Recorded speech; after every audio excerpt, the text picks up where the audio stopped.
Patricia had been working with alien species for 15 years, but nothing had prepared her for this moment. The habitat dome sat empty before her, its artificial trees and heated rocks exactly as they should be. Everything looked perfect. Everything looked normal, except for one critical detail. The 6 baby dragons were gone. She walked through the space again, checking every corner, every crevice, every possible hiding spot.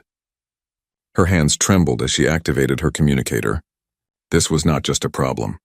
This was a disaster that could end everything humanity had worked for. The Dremori species had existed for thousands of years before humans even discovered fire. They were respected across hundreds of star systems. Their wisdom guided galactic policy.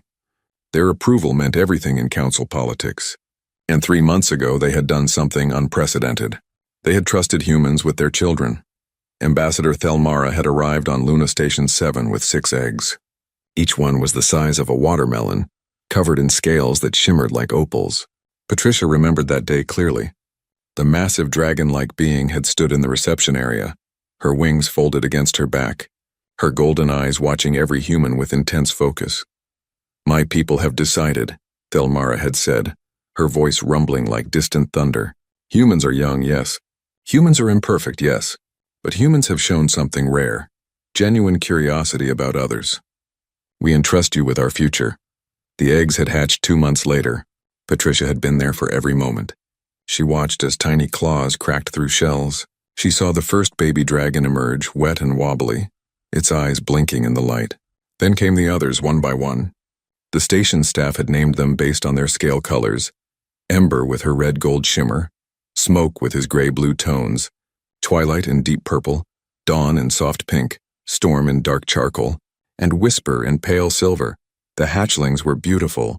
They were curious. They explored everything, chirping and tumbling over each other. They fit comfortably in human arms, warm and surprisingly heavy for their size. They loved to play chase through the habitat. They enjoyed when staff members read to them, their heads tilting as they listened to human voices. And now they were gone. Patricia forced herself to think clearly. She had checked the habitat at 8 in the morning, just like every day.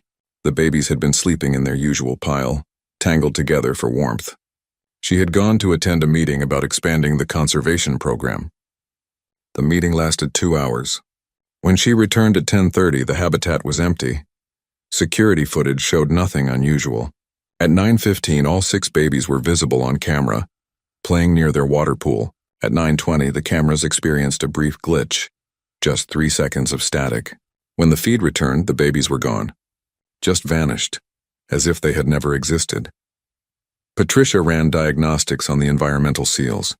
All secure. She checked the ventilation system. All filters intact. She examined the habitat walls. No damage, no holes, no possible escape route. It made no sense. Baby dragons could not simply disappear through solid walls. The station went into immediate lockdown. Every corridor sealed. Every ship grounded. Every person accounted for. Patricia sent emergency messages to Earth, to the Galactic Council, to Ambassador Thelmara's ship in orbit. Then she organized search teams. Staff members spread through the station, checking every room, every closet, every storage area. Engineers crawled through maintenance tunnels. Scientists scanned with thermal sensors. Security reviewed every second of footage from every camera in the facility. Hours passed. Then a full day. No trace of the hatchlings anywhere. Ambassador Thelmara arrived within 30 hours. Patricia met her at the docking bay, her stomach twisted with dread. The dragon's face was unreadable, but her movements were stiff, controlled. This was grief being held back by sheer willpower. "Show me," Thelmara said. They walked through the habitat together. The ambassador touched the rocks where her children had basked. She examined the nesting area where they slept. She stood silently at the water pool, her reflection shimmering on the surface. "You promised they would be safe," Thelmara said quietly. "I know," Patricia replied. "And I will find them. I swear it." Many in my world said this was foolish. They said humans could not be trusted with such responsibility. I defended your species. I argued that you deserved this chance. The dragon's voice cracked slightly. "If my children are harmed, there will be consequences." Patricia understood. This was not a threat. It was a fact. The Dremori home fleet had already entered the solar system. 50 massive ships holding position beyond Mars. The message was clear. We are watching and we are ready. News of the disappearance spread quickly. Within 2 days, every major news network across human space was covering the story. Within 3 days, alien news services picked it up. Galactic Council representatives began making statements. Some expressed concern. Others expressed doubt about human competence. The Vrax Collective ambassador gave an interview. This incident proves humans are too impulsive, too disorganized for such delicate responsibilities. Perhaps their council membership should be reconsidered. The Talarian Prime Minister was more diplomatic but equally damning. We hope for a positive resolution, but this raises serious questions about human oversight capabilities. Patricia barely slept. She reviewed security footage until her eyes burned. She interviewed every staff member personally. She studied Dremori biology texts looking for clues. Baby dragons were curious but not adventurous enough to leave a safe, warm habitat on their own. They stayed close to familiar spaces. They did not wander far from food and heat sources, unless something had frightened them. But the cameras showed no signs of distress. No alarms had triggered. No unusual sounds had been recorded. The babies had simply been there one moment and gone the next. On the 4th day, Galactic Council investigators arrived. A team of 12 specialists from 6 different species, all experts in security, biology, or criminal investigation. They set up equipment throughout the station. They ran scans that Patricia did not even understand. They questioned everyone, often asking the same questions multiple times, looking for inconsistencies. Their preliminary report was not encouraging. "We find no evidence of abduction," the lead investigator stated. "We find no evidence of transport. We find no evidence of the hatchlings leaving the habitat. This suggests either a technology we cannot detect or an inside job by station personnel." Patricia felt sick. The investigators were implying that humans had deliberately harmed the babies. The political situation worsened by the hour. 3 council species officially withdrew their ambassadors from Earth. Trade agreements were suspended. Human ships were denied docking privileges at certain stations, and still no sign of the dragons. Patricia stood in the empty habitat on the 5th night, alone. She had failed. She had been given the greatest honor humanity had ever received, and she had failed. 6 innocent lives lost under her watch. An alliance crumbling because she could not keep children safe. She did not cry. She was too exhausted for tears. She just stood there, surrounded by artificial trees and heated rocks, wondering where everything had gone so terribly wrong. Outside the habitat dome, Luna's surface stretched gray and lifeless. Earth hung in the black sky, blue and beautiful. From here it looked so peaceful. But Patricia knew better. Down there, billions of humans watched and worried. Their future in the stars depended on 6 baby dragons that nobody could find, and time was running out. Leo Matsuda finished trimming the last customer's hair and flipped the shop sign to closed. The small barber shop on New Vancouver Station had been his life for 8 years now. Simple work, honest work. He swept up the day's clippings and cleaned his scissors just like he did every evening. His tablet buzzed with a news alert. He almost ignored it, but something about the headline caught his attention. Dremori hatchlings missing from Luna Station. Leo sat down slowly and read the article. Then he read another, and another. By the time he finished, an hour had passed and his decision was made. He needed to go to Luna Station. His friends thought he was crazy. "What are you going to do?" asked Walter, who owned the noodle shop next door. "You're a barber, not a detective." "I don't know," Leo admitted. "But everyone's looking with computers and sensors. Maybe they need someone to just look with eyes." "Luna Station is 2 weeks away by civilian transport," Walter pointed out. "Then I better leave soon." Leo had enough savings to cover the trip. He closed his shop, packed a bag, and bought passage on a cargo hauler heading toward Earth's moon. The journey gave him plenty of time to read everything he could find about Dremori biology and behavior. Baby dragons instinctively sought warmth in small spaces. They nested together for comfort. They responded to calm voices. They were curious but cautious, likely to hide if frightened rather than confront danger. These were prey animal behaviors, Leo realized. Adult Dremori might be large and powerful, but their babies still carried instincts from some ancient past when they needed to hide from predators. When Leo finally arrived at Luna Station, the place felt like a war zone. Security checkpoints everywhere. Armed guards, tense faces. He had to wait 3 hours just to get clearance to enter, and even then, they assigned him a handler who followed him everywhere. "I'm here to help search," Leo explained to the board security officer. "Right. You and about 500 other volunteers. Most of them we sent home." "What makes you special?" "Nothing," Leo said honestly. "But I'm here anyway." They processed him through anyway, probably because turning away volunteers looked bad on camera. Leo received a temporary ID badge and a stern lecture about not interfering with official investigations. Then they turned him loose in the common areas. Leo did not join the search teams. Instead, he went to the station cafeteria and ordered tea. He sat at a table near the serving line and just watched people. He listened to conversations. Station staff looked exhausted. They spoke in quiet, worried tones. "I can't believe they just vanished," one engineer said to another. "We've searched everywhere 3 times over." "The council investigators think someone took them," his companion replied. "Like one of us would hurt those babies. It's insulting." Leo finished his tea and started walking. Not searching, just walking. He explored the public areas, noting the layout. Luna Station had been built in 3 phases over 20 years. The oldest sections showed their age, with narrow corridors and outdated lighting. The newer sections were spacious and modern. The newest wing, where the conservation habitat was located, gleamed with fresh paint and advanced systems. He found a public terminal and accessed the station directory. The system was extensive. Residential areas, laboratories, storage facilities, maintenance tunnels, recycling centers, power stations. Leo studied the maps for hours, his barber's eye for detail noting inconsistencies.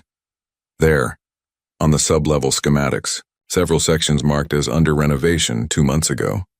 But the renovation status had never been updated to complete. Leo zoomed in. These were old crew quarters beneath the residential wing. The expansion project had involved sealing off some old ventilation shafts and opening new ones. Sealing off. But had they actually finished? Leo found a station engineer in the corridors, a young woman with grease stains on her uniform. "Excuse me, I have a question about the renovations in sub-level 3. She looked at him suspiciously. "Who are you?" "Just a volunteer. Leo Matsuda. I was looking at the station maps and noticed some sections marked as under renovation." "Were those completed?" "Yeah, finished about 6 weeks ago. Why?" "The old ventilation shafts that were sealed." "How were they sealed?" The engineer shrugged. "Standard procedure. Welded plates over the main access points." "Why does it matter? Were the entire shafts sealed or just the access points?" She paused, thinking.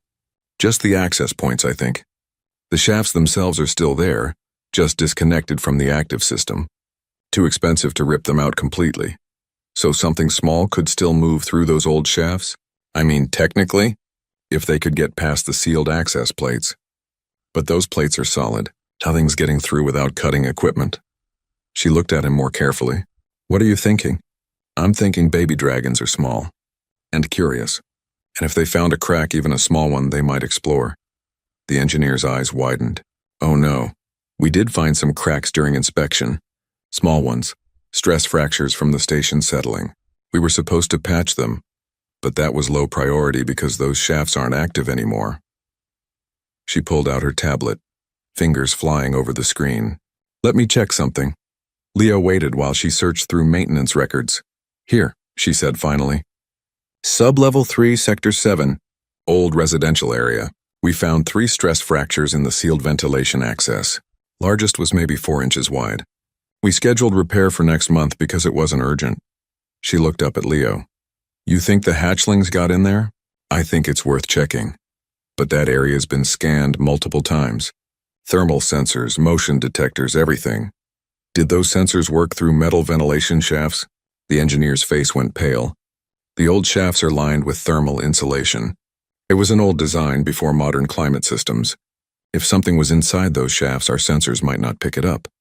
20 minutes later, Leo stood with the engineer and a security officer outside a sealed door in sub-level 3. The area looked abandoned. Dust coated everything. Emergency lighting provided the only illumination, casting strange shadows. "This section hasn't been used in 5 years, the security officer said. "We're scheduled to convert it to storage eventually." The engineer examined the sealed ventilation access on the wall. The metal plate had been welded in place, but along one edge, a dark crack ran vertically. She inserted a thin tool into the crack and pulled. The fracture was wider than it looked, opening to a gap perhaps 5 inches across. "This leads into the old shaft network," she said. "It runs through the walls all the way down to sub-level 4. Leo knelt and examined the crack. In the dust at the bottom he saw marks, tiny scratches as if something with claws had squeezed through. His heart beat faster. "I need to go in there." "Absolutely not," the security officer said immediately. "These are unauthorized areas. We need to send a proper team." "A proper team will bring equipment and lights and noise," Leo said. "If the babies are in there and they're scared, that'll frighten them more. Let me try first. I'm small enough to fit, and I know how to stay calm around nervous animals." "Animals? These are intelligent beings. They're also scared children if they're in there at all." The security officer looked uncertain. The engineer bit her lip. "He has a point. And honestly, what's the worst that happens? He crawls around in some old shafts and finds nothing?" After 10 minutes of argument and 3 calls to supervisors, they granted Leo permission. 1 hour, they said. If he found nothing, they would send in a full team. The engineer helped him remove enough of the cracked plate to create an opening. Leo grabbed a flashlight and a backpack containing 6 heated blankets he had brought from his ship. "Why heated blankets?" the security officer asked. "Because if they're in there, they're cold and scared. Warmth helps." Leo squeezed through the opening. The ventilation shaft beyond was dark and cramped. He could move, but barely. The metal walls pressed close on both sides. His flashlight beam cut through darkness filled with dust. He started crawling. The shaft ran horizontally for about 20 feet, then angled downward. Leo moved slowly, careful not to make sudden sounds. He watched for more scratch marks. There, on the metal surface, and there, something with claws had definitely come this way. The shaft split into 2 directions. Leo chose the path that angled further down. His knees ached from crawling on metal. Sweat dripped into his eyes despite the cool temperature. He had no idea how long he had been in here. Time felt strange in the darkness. The shaft opened into a vertical drop. Leo shined his light down and saw another horizontal shaft about 8 feet below. He maneuvered carefully, lowering himself down, his fingers finding holes in the ventilation ridges. He kept going. Down, forward, around corners, through the walls of Luna Station like a ghost. And all the while he watched for signs. More scratches. A bit of fabric that looked like it had been pulled from somewhere. A tiny scale. Red gold in his flashlight beam. Ember. One of the babies had definitely been here. Leo's communicator crackled. "Matsuda, you've been in there 45 minutes. "Status? I'm following a trail," he whispered. "I need more time. Static, then. 15 more minutes. Then we're coming in." Leo moved faster, ignoring his aching body. The shaft led to a junction where multiple ducts came together. And there, barely visible in the darkness, was a gap in the wall. Not part of the ventilation system. This was damage, old structural settling that had created a crack between panels. Leo squeezed through into a room beyond. The room smelled stale, like air that had not moved in years. Leo's flashlight swept across forgotten furniture, old equipment, and boxes of supplies that nobody had bothered to move during station expansions. This must have been crew quarters from the original Luna Station construction, abandoned when newer sections were built. He moved the light slowly, searching. In the far corner, behind a stack of storage containers, something reflected in the beam. Scales, multiple colors, tangled together. Leo's breath caught. He approached carefully, each step deliberate and quiet. As he got closer, he could make out individual forms. 6 small dragons huddled together in a nest they had made from torn insulation, and what looked like old blankets dragged from somewhere. They were completely still. For one terrible moment, Leo thought they were dead. Then he saw the slight rise and fall of breathing. Slow breathing, very slow. They were alive, but barely. Leo knelt beside them. Up close, he could see how thin they had become. Their scales looked dull. Their breathing was shallow. But they were alive, and that was what mattered. He did not reach for his communicator yet. Instead, he carefully opened his backpack and pulled out the heated blankets. He activated them one by one, letting them warm up, then gently draped them over the sleeping hatchlings. The effect was not immediate. Leo sat there waiting, watching. Minutes passed. Then one of the babies, the red gold one named Ember, stirred slightly. Her small chest expanded with a deeper breath. One eye cracked open, unfocused. Leo stayed very still. He had worked with nervous animals before. Sudden movements meant danger. Calm stillness meant safety. "Hey there," he whispered. "You're okay. You're safe now." Ember's eye focused on him. For a moment, Leo thought she might panic. But the warmth of the blanket and his quiet voice seemed to register as comfort rather than threat. She made a small sound somewhere between a chirp and a sigh. "That's right," Leo continued, his voice barely above a whisper. "You've been lost, haven't you?" "Been scary and cold? But it's okay now. We're going to get you home." Another hatchling stirred. The gray-blue ones smoke, then twilight and purple. One by one, they began to wake from their deep sleep. And as they woke, they did something Leo did not expect. They crawled toward him. Ember came first, weak and wobbly. She climbed onto his lap with clumsy movements. Then Smoke draped himself across Leo's leg.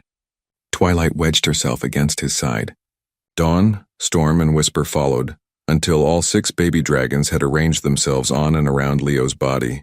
They were surprisingly heavy, their combined weight pressing down on him, but he did not move. He just sat there, letting them arrange themselves however they wanted. They made soft sounds, little chirps and rumbles. The sound of relief, the sound of finally feeling safe again. Leo understood what had happened. These babies had somehow found their way into the ventilation system, probably exploring like curious children do. They had gotten lost in the maze of shafts and crawl spaces, unable to find their way back, frightened and alone. They had done what their instincts told them to do. They had found a hidden space and entered a state of hibernation to survive. The Draymori were reptilian. When faced with extreme stress, their bodies could slow down, conserve energy, wait for rescue. It was a survival mechanism that had served their species for millions of years, but it meant these babies had been unconscious for nearly 2 weeks, their bodies barely functioning, holding on to life by the thinnest thread. If Leo had not found them soon, another few days might have been too long. Now they pressed against him, absorbing his body heat through the heated blankets, their survival instincts recognizing warmth and safety. Leo was not their parent. He was not even the same species. But in this moment, he was the first thing that had made them feel safe since they got lost. And they clung to that feeling. Leo finally reached for his communicator with one hand, careful not to disturb the hatchlings draped across his chest and lap. "This is Leo Matsuda," he said quietly. "I found them. Sub-level 4, Old Crew Quarters, Section 12. They're alive. Send medical, but slowly. And someone bring water and food." The response came immediately, multiple voices overlapping in excitement and relief. Leo heard someone crying. Someone else shouted for medical teams. The chaos of good news after days of dread. "Listen," Leo said, cutting through the noise. "Tell them to come in quietly. No sudden sounds. No bright lights. These babies are in shock and they've bonded to me for safety. We need to do this carefully." It took nearly an hour for the medical team to navigate through the ventilation shafts to reach Leo's location. They had to widen the passages in several places. They brought portable lights that they kept dimmed. Dr. Patricia led the team. Her face streaked with tears she did not bother to hide. She entered the old crew quarters and stopped, staring at the sight of Leo sitting on the floor, covered in baby dragons. "They won't move," Leo explained softly. "Every time I try to shift, they grip tighter. I think they're scared that if they let go, they'll be lost again." "Can you stand?" Patricia asked. Leo tried. The hatchlings adjusted their weight but did not let go. He managed to get to his feet, wobbling under the load. The babies arranged themselves across his shoulders, chest, and arms. Ember perched on his left shoulder. Smoke wrapped around his neck like a scaly scarf. The others distributed themselves across his torso, their claws gripping his clothes.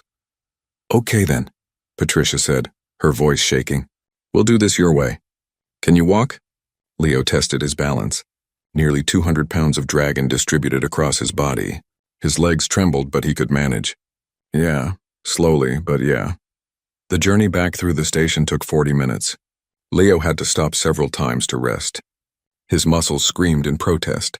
Sweat soaked his clothes, but every time he paused, the hatchlings made distressed sounds, so he kept going. Medical staff walked beside him, monitoring the baby's vital signs with handheld sensors. "Severe dehydration," one medic reported. "Malnutrition. Body temperatures dangerously low, but no permanent damage that I can detect. The hibernation state saved them." They reached the medical bay and Leo carefully sat down on a padded examination table. The hatchlings still refused to move. Medical staff worked around them.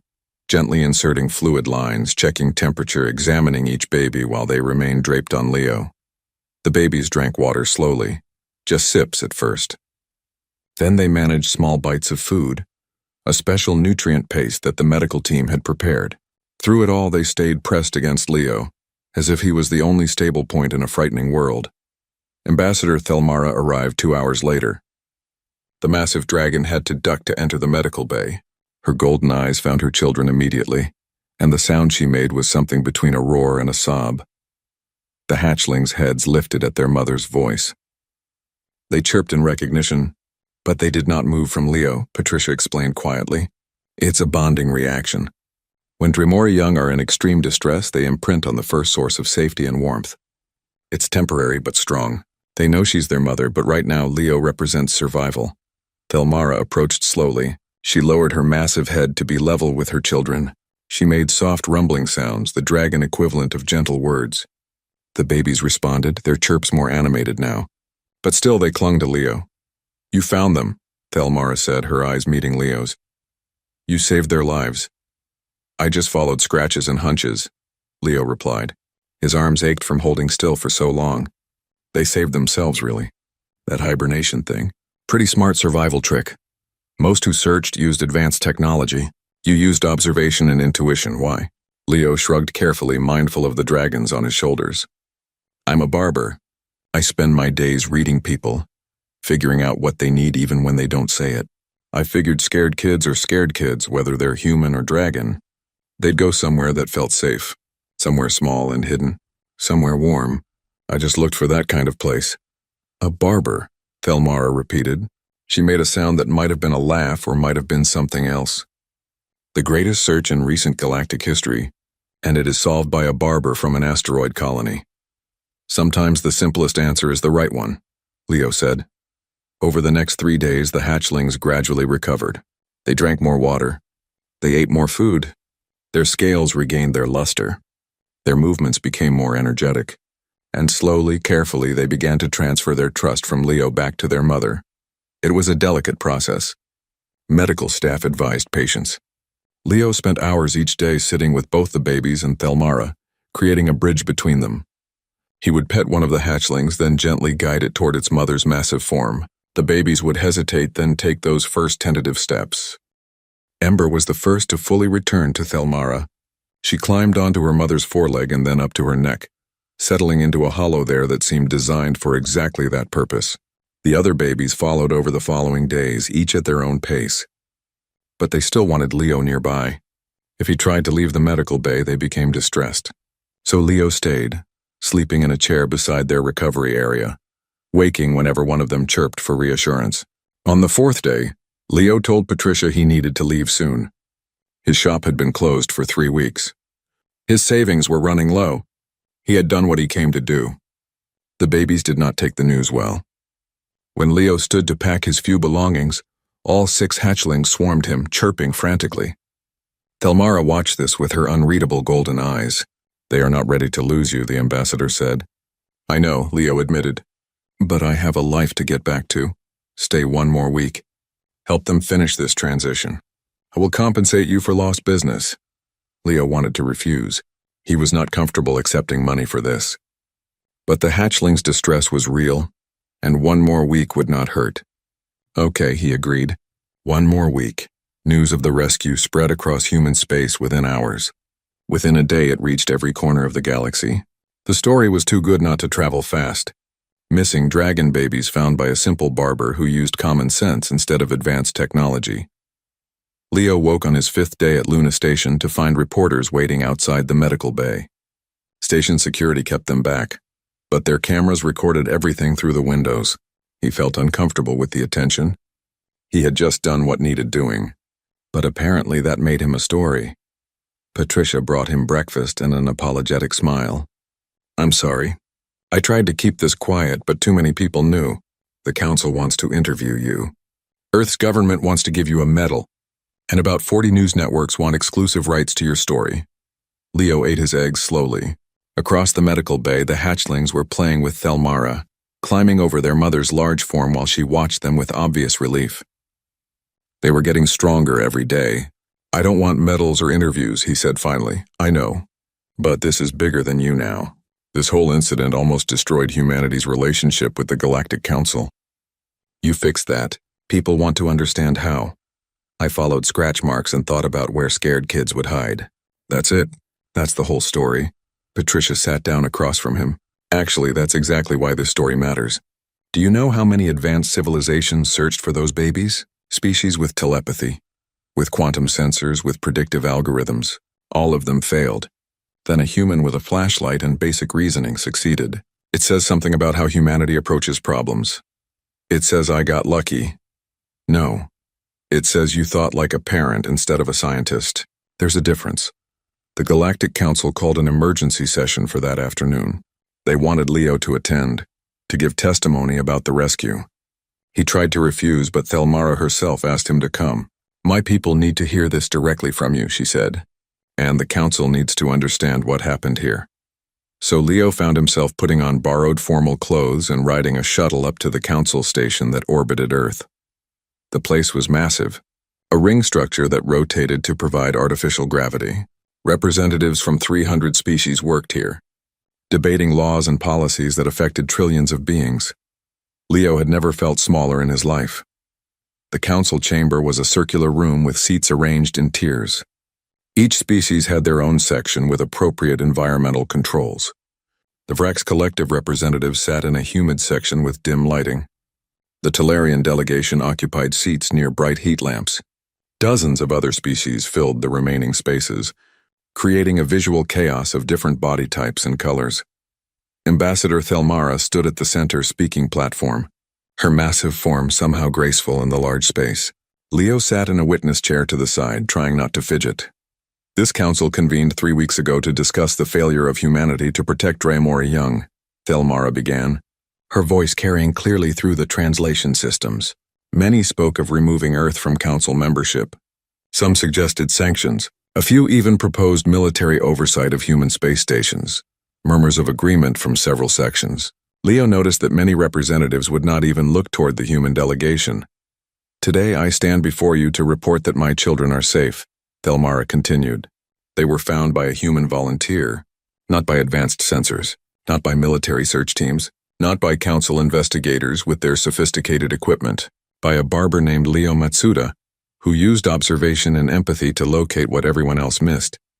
She turned to look at Leo. Come forward, please. Leo stood on shaking legs and walked to the speaking platform. Hundreds of alien eyes watched him. He felt sweat forming on his forehead. Tell them how you found my children, Thelmara said gently. Leo cleared his throat. Public speaking had never been his strength. I looked at the station maps. I talked to people who worked there. I asked where scared children would go if they were lost and frightened. Small spaces, warm spaces, places where they could hide. Then I followed the evidence until I found them. That is all, a voice called out. Leo recognized the Vrax representative. You simply looked and found them? Well, I crawled through about 3 hours of ventilation shafts. That part wasn't fun. But yeah, basically I just looked in places that made sense for scared kids to hide. And what training do you have in search and rescue? The Vrax representative pressed. What advanced degrees in xenobiology or child psychology? None, Leo admitted. I cut hair for a living. Then explain how you succeeded where trained professionals failed. Leo thought about how to answer that. I think maybe that's why I succeeded. I didn't try to outthink the problem with fancy equipment. I just thought about what those babies were feeling. They were lost. They were scared. They were cold. Where would I go if I felt like that? I'd find somewhere small where I could curl up and feel hidden. Somewhere with a little warmth. That's just basic emotional logic. A different representative spoke up, this one from the Talarian delegation. Are you suggesting that empathy is more valuable than technology? No, Leo said. I'm saying they work better together. All that technology told you where the babies weren't. That was useful information. It helped me narrow down where they might be. But technology can't tell you how a scared child thinks. You need empathy for that. The Vrax representative made a dismissive gesture. This is fortunate coincidence, nothing more. One human got lucky. Thelmara's voice cut across the chamber like a blade. I disagree. This human demonstrated something I have rarely seen in my 1200 years. He combined observation with emotional understanding. He did not assume his technology would solve everything. He remembered that my children, despite being a different species, were still children. That wisdom transcends luck. She paused, letting her words settle. The Dremori have existed for millennia before most species in this chamber achieved spaceflight. We have seen civilizations rise and fall. We have witnessed countless demonstrations of technological power. But we have rarely seen what this human showed. The wisdom to use simple tools wisely and the empathy to understand beings different from himself. Another representative spoke, this one from a species Leo did not recognize. Ambassador Thelmara, are you suggesting that humans have some unique quality? I am suggesting that humans have retained something many advanced species forget in their pursuit of technological perfection. They remember how to think with their hearts as well as their minds. They have not lost their connection to basic emotional truth in their rush to become sophisticated. The chamber erupted in debate. Some representatives argued. Others agreed. Leo just stood there, uncomfortable with being the center of such attention. He had found some lost children. Why was everyone making this complicated? A senior council member called for order. We have heard testimony about the rescue. Now we must address the broader question. Was this incident cause to question human membership in this council? The Vrax representative stood. I maintain that it was. The hatchlings were lost due to inadequate security measures. That they were found does not excuse the initial failure. Patricia stood from the human delegation section. The hatchlings were not lost due to negligence. They were lost because they were curious children who found a crack in a wall and went exploring. This could have happened anywhere. The fact that we found them, that we never gave up searching, that we reached out for volunteers from across human space to help, demonstrates our commitment. And yet it took a random civilian to solve the problem, the Vrax representative countered. Yes, Patricia agreed, because we were smart enough to accept help from anyone who offered, regardless of their credentials. Because we recognize that sometimes unconventional approaches work. That's not weakness, that's adaptability. Thelmara spoke again. The Dremori have made our decision. We are not withdrawing from our alliance with humanity. In fact, we are deepening it. We will be sending more of our young to human facilities. We will be sharing more of our technology and knowledge, because humans have proven they deserve our trust.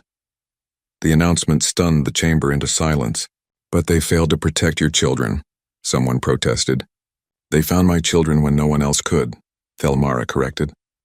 They mobilized their entire species to help. They did not make excuses or blame others. They took responsibility and worked until the problem was solved. That is the quality we value. She looked at Leo again. This barber represents something important. He represents humans who care more about results than recognition, who use whatever tools they have, whether advanced or simple, who remember that beneath all our differences we share common emotions and needs. That is rare. That is valuable. That is why humanity deserves to be here. The debate continued for another hour, but the outcome was already clear. By the end, the council voted to not only maintain human membership but to expand human roles in several joint projects. The Vrax Collective abstained from the vote, but they did not push further objections. Afterward, in a private meeting room, Thelmara spoke with Leo alone. You do not understand what you have done, she said. I found your kids. That's what I understand. You changed how the galaxy sees your species. Before this, many viewed humans as clever but impulsive, powerful but immature. Now they see something different. They see a species that solves problems creatively, that values individuals regardless of status, that remembers compassion in crisis. Leo shrugged. I just did what anyone should do, but most would not have. Most would have assumed the experts would handle it. Most would have stayed home. You came despite having no authority, no special training, no guarantee of success. You came because you thought you might help. That is the human quality that matters most. She reached into a pouch on her harness and pulled out a small medallion. It was made of some dark metal that seemed to absorb light. This is a Dremori honor marker. It has only been given to 17 beings in the last 1,000 years. It grants you citizenship in Dremori space. It means you will always be welcome among my people. Leo took the medallion, feeling its surprising weight. I don't know what to say. Say you will visit sometimes. My children will want to see you as they grow. I'd like that. They sat in comfortable silence for a moment. Then Thelmara asked, "Why did you really come? You must have known the chances of success were small." Leo thought about it. "When I was young, maybe 7 years old, I got lost in a big shopping complex. I wandered around for hours, getting more and more scared. Finally, a janitor found me, just a guy mopping floors. He didn't call security or make a big deal. He just sat down with me, told me it would be okay, and helped me find my parents. I never forgot that. How someone who wasn't important or powerful still took time to help a scared kid." Leo met the dragon's golden eyes. "I figured if I could do the same for your kids, I should at least try." Thelmara made that rumbling sound again. A janitor and a barber. Perhaps the galaxy has much to learn from those it considers ordinary. Leo spent 2 more weeks at Luna Station, helping the hatchlings complete their recovery. Each morning, he would arrive at the habitat to find 6 small dragons waiting at the entrance, chirping excitedly at his arrival. They had transferred most of their bonding back to Thelmara, but they still wanted Leo nearby. He would sit in the habitat while they played, reading books or just watching. Sometimes they would climb on him just for a few minutes as if checking that he was real. Then they would return to their games reassured. Patricia spent time with him during those weeks, asking questions about his thought process during the search. "I'm writing new protocols," she explained. "Based on what you did. We're calling it the Matsuda method. It combines technological scanning with intuitive observation. Teams will be trained in both." "That seems silly, naming it after me," Leo said. "It's not silly. It's important. What you did needs to be remembered and taught." One afternoon, while the hatchlings napped in a pile near the heating rocks, Thelmara joined Leo in the observation area. "They are healthy now," she said. "Tomorrow I must take them home. The Dremori Council wishes to see them, to celebrate their safe return." Leo had known this was coming, but it still made him sad. "They're good kids. You raised them well. They were raised here under your care as much as mine these past weeks. I just sat with them. You did the real work." Thelmara made a thoughtful sound. "You understand that this incident will create changes, yes? Across the galaxy, people are rethinking how they approach problems. Your species has shown that advancement does not require losing basic wisdom." "I don't know about all that," Leo said. "I just know those babies needed help. And that simplicity is precisely the point." The ambassador shifted her massive bulk to look at him directly. "Tell me, Leo Matsuda, what will you do now?" "Go home, open my barbershop. Get back to normal life. You could do more. The council has offered you positions. Earth's government wants you to lead new programs. You could be wealthy, influential." Leo shook his head. "That's not me. I'm a barber. I like cutting hair and talking to customers. That's enough. Even after all this? Especially after all this. This whole thing happened because I was just a regular person who cared. If I become some big important figure, I stop being that person." Thelmara rumbled approvingly. "Wise, many beings would chase the recognition. You understand that some things matter more." The next day, Leo stood with a crowd of station residents as Thelmara prepared to depart with her children. The hatchlings had grown noticeably larger in the past 3 weeks.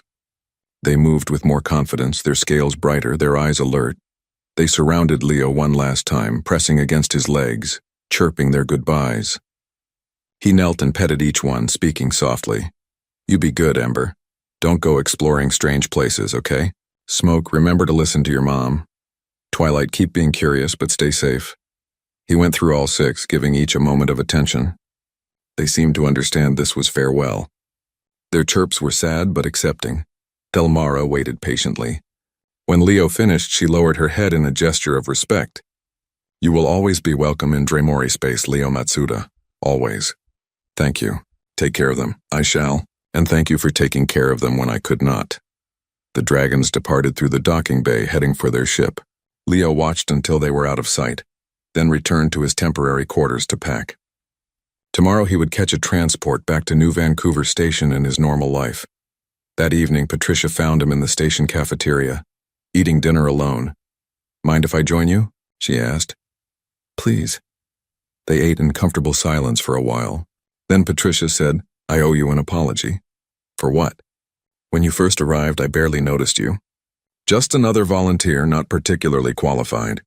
I was so focused on the official search, the advanced technology, the expert teams. I dismissed the idea that someone like you could help. You were doing your job. I was being arrogant. I forgot that expertise comes in many forms. You had life experience and emotional intelligence that all my degrees couldn't match. Leo shrugged. You found the babies in the end. That's what matters. No, you found them. I need to own that. And I need to remember it, because if this happens again in some other form, I don't want to make the same mistake. You're a good scientist, Patricia. You care about the beings in your care. That's what's important, she smiled. And you're a good barber who saved the alliance between species. That's pretty important, too. The next morning, Leo boarded a cargo transport heading toward the asteroid belt. The journey would take 2 weeks, just like the trip to Luna Station. He settled into his small passenger cabin and watched Earth shrink in the view screen. His tablet was full of messages. News networks wanting interviews, corporations offering sponsorships, government officials proposing jobs. He deleted them all except one, a simple message from Walter at the noodle shop. Your shop is fine. I've been watering your plant. Hurry back, we miss you. Leo smiled and typed a reply. On my way. Save me some noodles. New Vancouver Station looked exactly the same when Leo arrived. The mining colony on the asteroid rotated slowly, its lights twinkling against the dark of space. He took a shuttle to the docking bay and walked familiar corridors to his barber shop. The place was dusty but intact. He spent the rest of the day cleaning, organizing, making sure everything was ready to reopen. His scissors needed sharpening. His chairs needed adjusting. Normal, simple work that felt incredibly good. The next morning, he flipped the sign to open. Within an hour, Walter came by with noodles. You're famous, Walter said, grinning. I watched the council broadcast. Very impressive. I did what needed doing. Nothing more. The whole galaxy thinks you're a hero. The whole galaxy is making too big a deal of it. I'm just Leo. I cut hair. His first customer arrived an hour later, a regular named Ruth who worked in the mining operations. She sat in the chair and said, So saved any baby dragons lately? Leo laughed. Not this week. Just haircuts this week. Good, that's what I'm here for. Life returned to normal mostly. Customers asked about the rescue, but Leo kept his answers brief. Yes, he found the hatchlings. Yes, they were safe now. No, he didn't do anything special. The conversation would shift to local news, mining production, colony gossip. But things were different too in small ways. More alien visitors stopped by the colony, and many came to his shop. Not for haircuts always, just to meet him, to thank him, to tell him that his actions had changed how they viewed humans. A Tellarian merchant came by one day. I voted against human council membership, he admitted. I thought your species too young, too reckless. But what you did, how you thought, it changed my mind. You showed wisdom that transcends age. I just looked for some lost kids, Leo replied. Yes, and in doing so, you demonstrated that wisdom is not about technology or longevity. It is about understanding and compassion. 3 months after Leo returned home, a package arrived at his shop. It was from Thelmara. Inside was a framed picture showing the 6 hatchlings, now noticeably larger, arranged on a Dremori nesting platform. They looked healthy and happy. Included was a note in flowing script. Leo, my children grow strong and curious. They ask about you often. Ember tried to hide in our ventilation system last week, searching for warm, dark places like Uncle Leo found. I had to explain that exploring is good, but getting lost is not. They made me promise to send you this picture. We all miss our friend. Visit when you can. You are always welcome. Thelmara. Leo hung the picture on his shop wall next to his barber license and a faded photo of his parents. Customers asked about it and he would tell them, just some kids I helped once. But late at night, when the shop was closed and the colony quiet, Leo would look at that picture and smile. Those babies were safe. They were growing. They were living their lives. And he had been part of making that possible. That was enough. That was everything. 6 months later, New Vancouver Station received an unusual visitor. A Dremori diplomatic ship, small but elegant, requested docking permission. The station administrator granted it, confused about why a Dremori vessel would visit a mining colony. Leo was halfway through a haircut when his shop door opened. He looked up to see Thelmara somehow squeezing through the entrance, her massive form barely fitting in the small space. Ambassador? Leo said, surprised. What are you doing here? Visiting a friend? Is that not permitted? Of course, You're a bit far from home. My children insisted. They wished to see Uncle Leo. Behind her, 6 young dragons entered the shop. They were much larger now, each the size of a large dog but still clearly juveniles. They swarmed Leo immediately, chirping and climbing, trying to fit themselves on him like they had when they were smaller. It didn't really work anymore. They were too big, but they tried anyway, and Leo laughed, petting them all, greeting each by name. The customer in the chair watched this with wide eyes. "Are those the dragons from the news?" "Yeah," Leo admitted. "These are the kids. They really do like you." "I guess so." Thelmara settled herself carefully in the small shop. "We were passing through this sector on diplomatic business. I told my children we were too busy to visit. They refused to eat until I agreed to stop here." "Stubborn, huh?" Leo said, still surrounded by juvenile dragons. "They learned it from their Uncle Leo, I suspect. The human who taught them that sometimes you must follow your instincts even when others say it is impossible."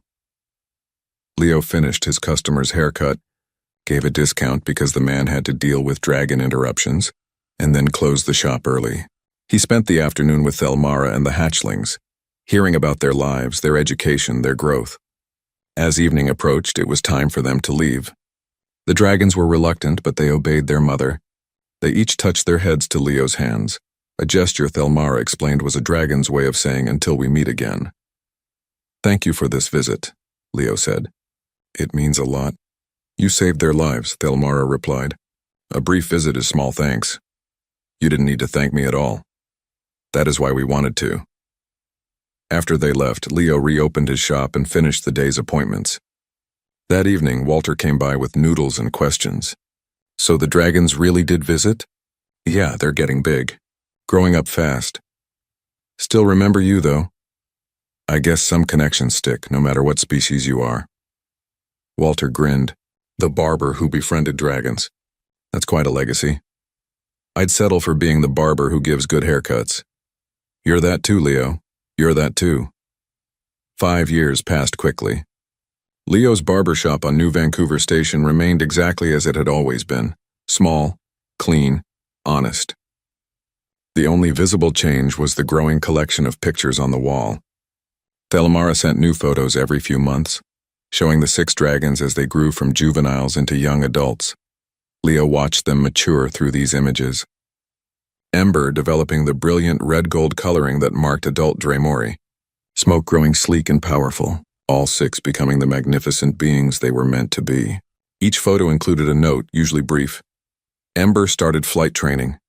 Storm graduated top of his class. They all send their love. The shop stayed busy. Word had spread across the sector about the barber who had saved the Dremori Alliance. Beings from dozens of species made detours to visit New Vancouver Station, often specifically to meet Leo. He treated them all the same, friendly, professional, and unwilling to make a big deal about the past. A young human reporter came by one day, fresh out of journalism school and eager for a story. "People across human space see you as a hero," she said, camera recording. "How does that feel?" Leo trimmed a customer's hair, focused on his work. "I appreciate the sentiment, but I'm not a hero. I just helped some kids who needed help. Anyone would have done the same, but they didn't, you did. Because I happened to be there. Heroism is something else. Firefighters running into burning buildings, medics treating wounded under fire, teachers spending their own money to feed hungry students. That's heroism. I followed some scratches in the dust." The reporter pressed further. "But you've changed how the galaxy views humanity. That has to mean something." Leo paused, considering his words carefully. "If it did change anything, I'm glad. But I think people are giving me too much credit. Humans help each other every day. They help aliens every day. Most of it doesn't make the news. The only difference with me was that my small act happened to involve important political figures." The reporter seemed disappointed by the answer, but she thanked him and left. The video she produced was honest, showing Leo as he was, a quiet man who preferred simple work to recognition. It went viral anyway, precisely because it was so different from typical hero narratives. Luna Station 7 continued to thrive as the premier cross-species conservation facility. Patricia ran it with competence and care, implementing the Matsuda method across all her programs. The method was simple: use technology to gather data, but always consider the emotional and behavioral factors that machines couldn't measure. It proved remarkably effective. not just for lost beings, but for understanding stress, illness, and behavioral problems across species. Other facilities across human space adopted the approach. It spread beyond conservation into medicine, psychology, and even diplomacy. The core insight was always the same. Advanced technology worked best when paired with basic empathy and observation. The Galactic Council took notice. 3 years after the Dragon incident, they established the Matsuda Fellowship, a program that trained young beings from all species in combined technological and intuitive problem-solving. Leo declined to be involved directly, but gave permission for his name to be used if it helped the program.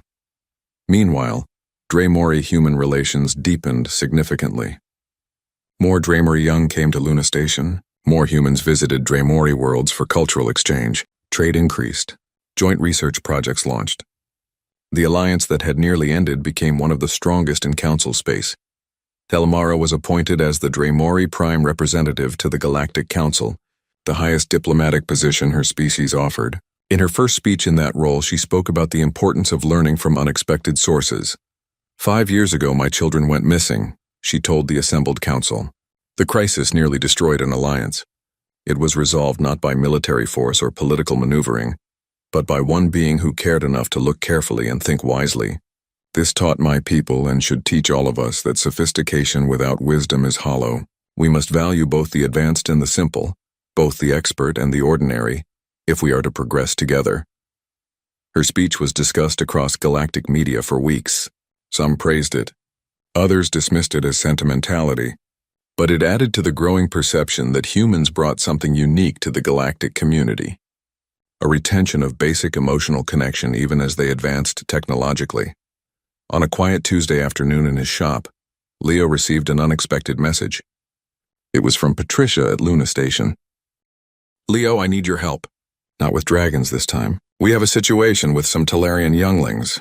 They're in medical care, recovering from malnutrition, but they won't eat. They're scared and stressed, and we can't figure out how to reach them.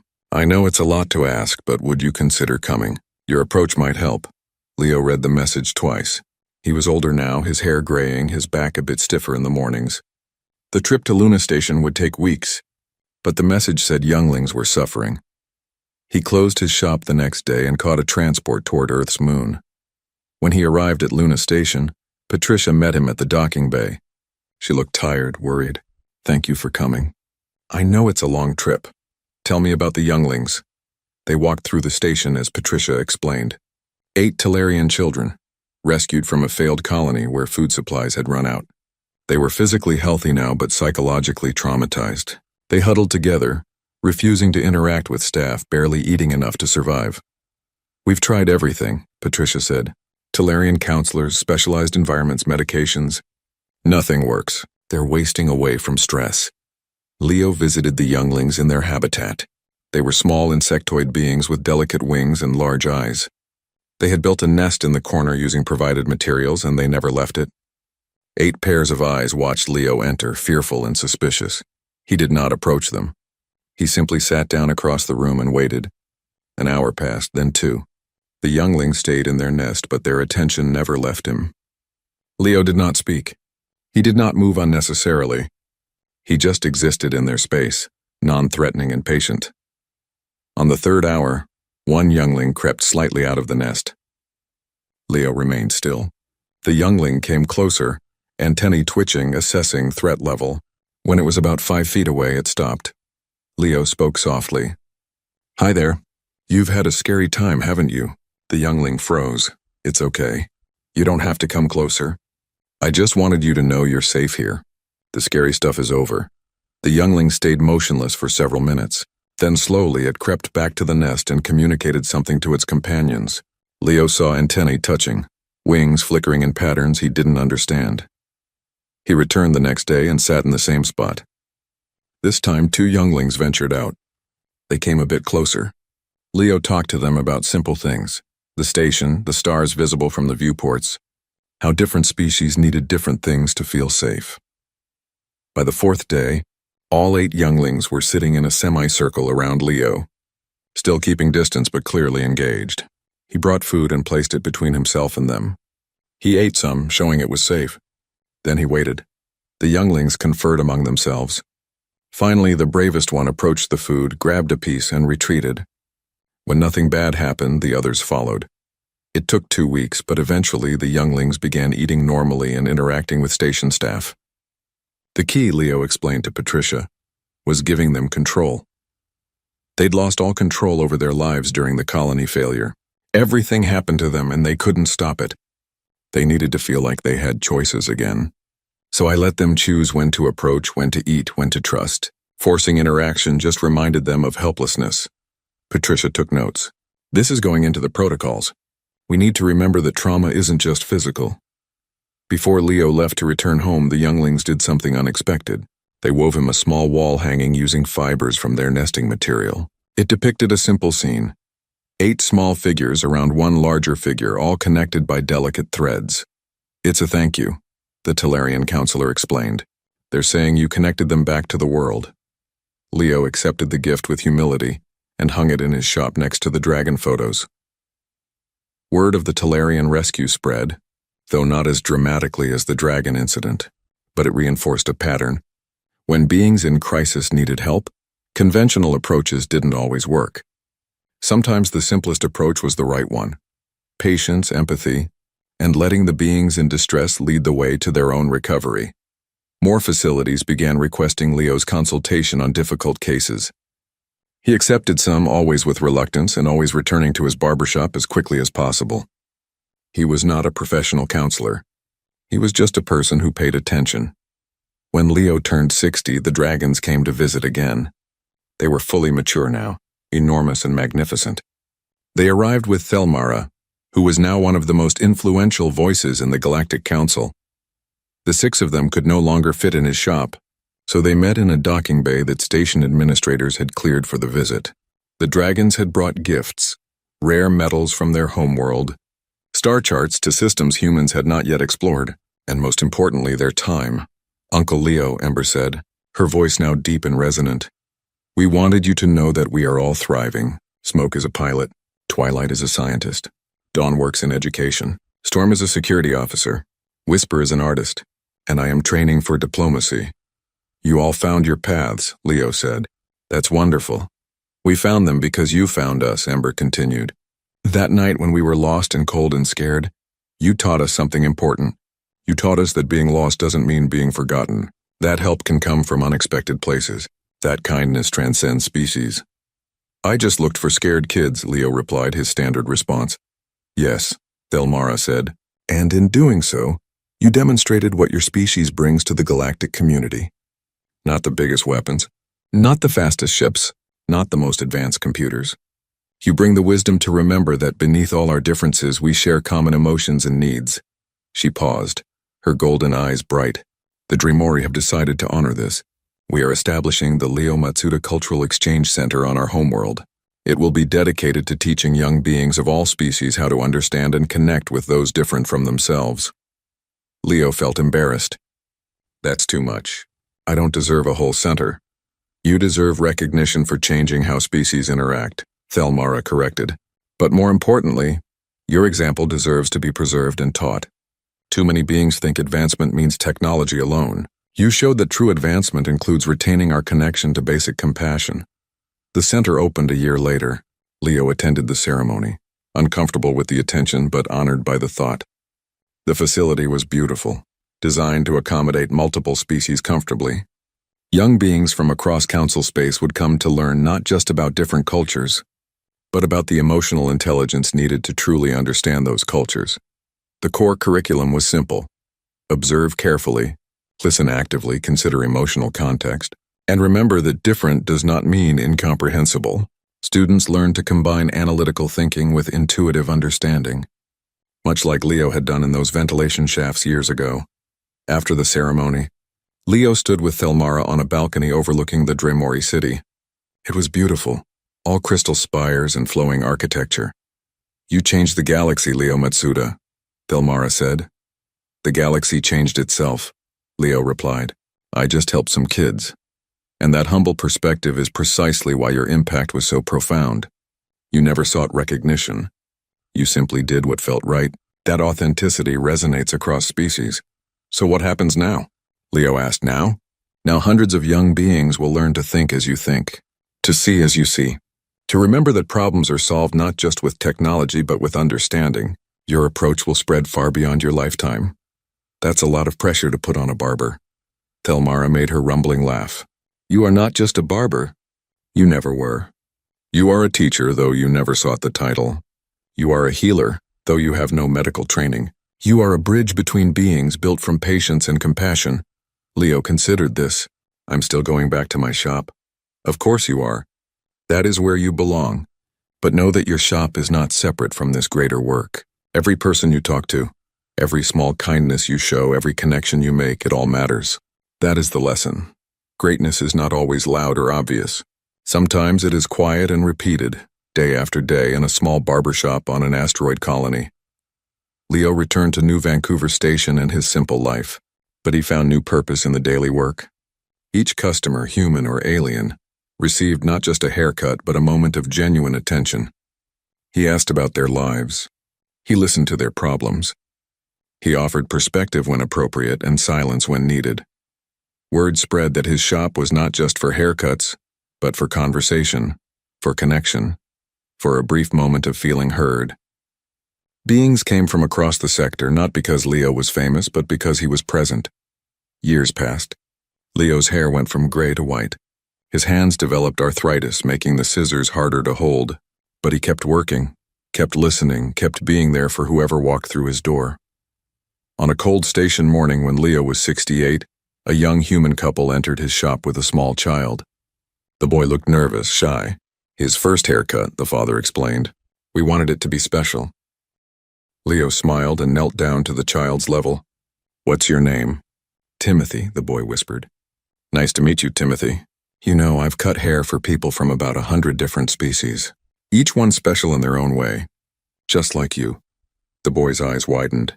Really? 100? Really? And you know what I learned? Everybody gets nervous about new experiences. That's normal. But the way to handle it is to remember that there are good people who want to help. You just have to let them.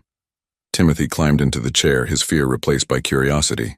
Leo cut his hair carefully, talking about the stars and the station and the many different beings who shared this part of space. When he finished, the boy looked in the mirror and grinned. I look older. You are older. Every day you're older. Every day you learn something new. That's how life works. The parents paid and thanked him. As they left, the mother turned back. You're the one who found those dragons all those years ago, aren't you? Long time ago, yes. I was a kid when that happened. The story always stuck with me. About how being ordinary doesn't mean being unable to do extraordinary things. Everyone's capable of extraordinary things, Leo replied. Most just don't get the chance to prove it in ways that make the news. After they left, Leo sat in his empty shop and thought about time. So many years since that frightening crawl through dark ventilation shafts, so many changes in the galaxy. And yet in his small way, life remained consistent. People needed help and he tried to provide it. That evening, Walter brought noodles as he had done for decades. They ate together in comfortable silence, two old friends who didn't need words to communicate. You ever regret it? Walter asked finally. Staying here instead of taking one of those fancy positions they offered? Leo considered the question. No, this is where I belong. These people are my people. This work is my work. You could have been rich. I'm rich enough. Got food, got a roof, got friends. What else matters? Walter smiled. Still the same Leo after all these years. That's the point, I think. Being the same person whether people are watching or not. That's integrity. 10 years later, when Leo was 78 and his hands shook too much to hold scissors steady, he finally retired. The colony held a small ceremony. Nothing fancy, just neighbors and customers gathering to say thank you. Aliens from a dozen species attended, some having traveled for weeks. Ember arrived, now a full ambassador like her mother had been. She was massive and magnificent, her scales gleaming with authority. But when she saw Leo, her formal demeanor softened. Uncle Leo, she said gently, I heard you were closing the shop. Time catches everyone eventually, Leo replied. My hands don't work like they used to. You gave me my life. You gave my siblings our lives. You changed how species see each other. And through it all, you stayed humble and kind. I cut hair and talk to people. That's all. Ember made a warm, rumbling sound. Yes, and sometimes that is everything. She presented him with a final gift, a crystal from the Dremori homeworld, naturally formed, glowing with inner light. This will light your home, she said, and remind you that you brought light to many lives. The ceremony ended with food and stories. People shared memories of conversations in Leo's chair, of advice given, of moments when a simple haircut had become something more meaningful. Leo listened and smiled, grateful for a life well lived. He spent his retirement reading, walking the station corridors, visiting with friends. He watched news from across the galaxy and saw the changes continuing. More species adopted the Matsuda method. More facilities focused on emotional intelligence alongside technology. The Cultural Exchange Center on the Dremori homeworld graduated its 5th class, young beings trained to bridge differences with understanding. On his 85th birthday, Leo received a message from the Galactic Council. They wanted to award him the Star of Unity, the highest civilian honor given to those who advanced interspecies cooperation. The ceremony would be on the council station, broadcast across hundreds of worlds. Leo declined politely. He suggested they give the award to Patricia instead, who had done the real work of implementing lasting change. The council compromised, giving the award to both of them but allowing Leo to accept via video link from his small apartment. During the ceremony, the council head spoke about how one person's simple act of compassion had rippled across decades and light years, how it had changed policies, attitudes, and relationships, how it proved that advancement was not just about technology, but about retaining fundamental decency. Leo watched the broadcast from his couch, uncomfortable with the praise but understanding why it mattered to people. They needed heroes who were not warriors or geniuses, but ordinary beings who did extraordinary things through basic goodness. When his turn came to speak, Leo kept it brief. I appreciate this honor, but I want everyone to know that what I did was not special. Caring about others should be normal. Helping those in need should be expected. If my story inspired people, I'm glad. But the real story is that every single being watching this has the capacity to do what I did. You don't need special training. You don't need advanced technology. You just need to pay attention and care enough to act. The speech was short, simple, and authentic. It was shared more than any other council address in history. Leo lived to be 92. In his final days, surrounded by friends and with Walter holding his hand, he remained peaceful. He had lived exactly the life he wanted, simple, honest, and connected to others. His funeral was attended by thousands. Beings from across the galaxy came to pay respects. The 6 dragons arrived, now elders in their own species, to honor the human who had saved them and in doing so, changed everything. Ember spoke at the service. Uncle Leo taught us that the most important things are often the simplest. That connection matters more than achievement. That being present is more valuable than being powerful. His life was not about grand gestures but about consistent kindness. And that consistency changed the galaxy. They buried him on Luna Station 7, in a memorial garden that overlooked Earth. His gravestone was simple, bearing only his name and dates, and one line he had requested: he helped when he could. But his legacy lived on in 1,000 ways. In the Matsuda method used across the galaxy, in the Cultural Exchange Center that bore his name, in the countless beings who had learned from his example that ordinary people could do extraordinary things through simple compassion. The dragons visited his grave every year, all 6 of them together, and they would sit in silence, remembering the barber who had found them in darkness and brought them back to light. And in barbershops across human space, in small businesses on asteroid colonies and distant outposts, beings continued the work Leo had exemplified. They listened to their customers. They treated everyone with dignity. They remembered that behind every face, human or alien, was a person deserving of attention and kindness, because that was the real lesson of Leo Matsuda's life. Not that one person could save the galaxy, but that one person choosing to care could start ripples that never stop spreading. And when enough people made that choice, when enough beings decided that compassion mattered as much as capability, the galaxy became a better place for everyone. In the end, Leo was right. He was just a barber who helped some lost kids. But sometimes that is exactly what the galaxy needs most. Ordinary people who remember that beneath all our differences, We are all just trying to find our way home, and we all deserve someone who cares enough to help us get there. That was humanity's gift to the stars. Not their weapons or their ships or their technology, but their stubborn, persistent, beautiful insistence that everyone matters, that kindness is strength, and that the simplest gesture of help can change everything. Humanity, fuck yeah.